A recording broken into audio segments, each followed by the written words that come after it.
থেকে যে তদন্তটা করলেন, আসলে এই ব্যাপারে আপনি আমাদেরকে কিছু বলেন।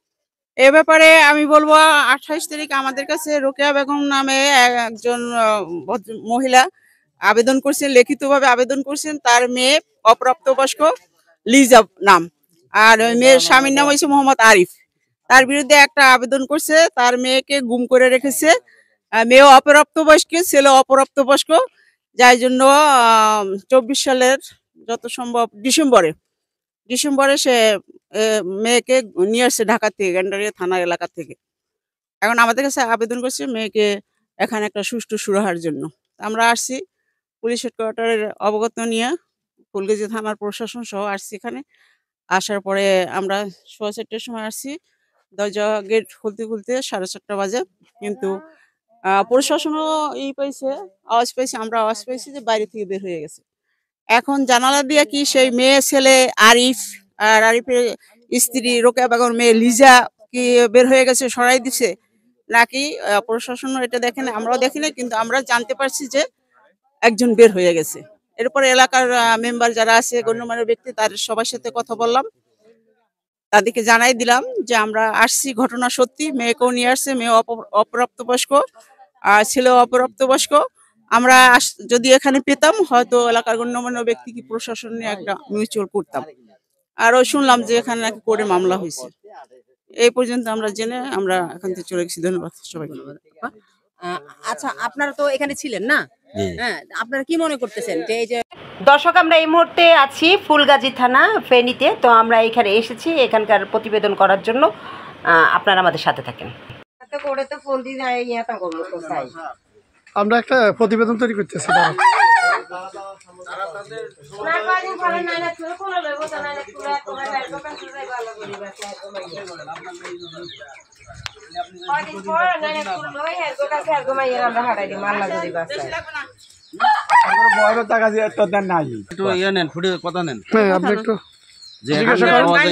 আচ্ছা, আমরা তো এখানে আসছি।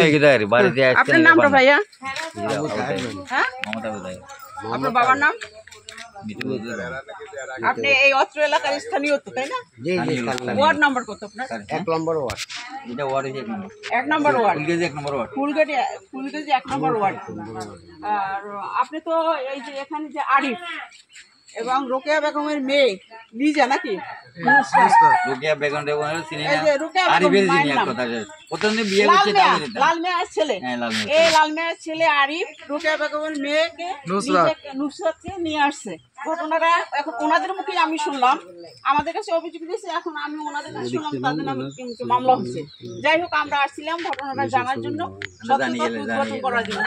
ওনারা সেভাবে আমাদের সামনে উপস্থাপনা করে নাই। পুলিশ প্রশাসন কথা বলছে, লজ্জাজনক। আমার কাছে দুঃখ লাগছে যে আমাদের জন্য আজকে প্রশাসন কথা শুনে গেল। আর আপনারা এখানে সবাই উপস্থিত আছেন, আপনারা ঘটনাটা জানেন যে আমরা এখানে আসছিলাম, আমরা শুধু সুরাহার জন্য, জানার জন্য। আর মেয়েটার বাবা অসুস্থ, হয়তো মারাও যেতে পারে, হায়াত মত আল্লাহর কাছে জানি না, মেয়ের সঙ্গে হইতেও পারে, দেখার জন্য মানবিক বিবেচনা আমাদের কাছে লিখিত আবেদন করছে। আমরা পুলিশ হেডকোয়ার্টার থেকে অনুমতি নিয়ে আমরা ফুলগাজী থানা থেকে আমরা চলে আসি। এখন আইসা আমরা পাই না, আমরা চলে যাচ্ছি। আপনাদের জানাই গেলাম মাইয়ের কাছে মোবাইল থাকার পরে মা বাবার খোঁজ খবর নেই। আপনার কথা কিন্তু হয় না, আপনি হইলো আপনার আত্মীয়, আপনি বারবার আর কোন কি মহিলা, আপনি একবার কইছেন আত্মীয় হিসাবে কোনো কথা কইছেন? খাওয়া দাওয়া তো হইতে পারে, থাকা হতো মহিলা আত্মীয় হিসাবে আর একবার কোনো একটা কথা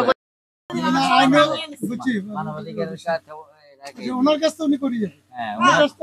এখন যদি মেয়েকে ছেলেকে উপস্থিত না করে, হোক আমাদের সংস্থা হোক, যেখানে হোক, যদি না করে, তাহলে আমি প্রতিবেদন আমার প্রতিবেদন ইনশাআল্লাহ ফাঁসির কাস্টের আসামি আমি খালাস করাইছি।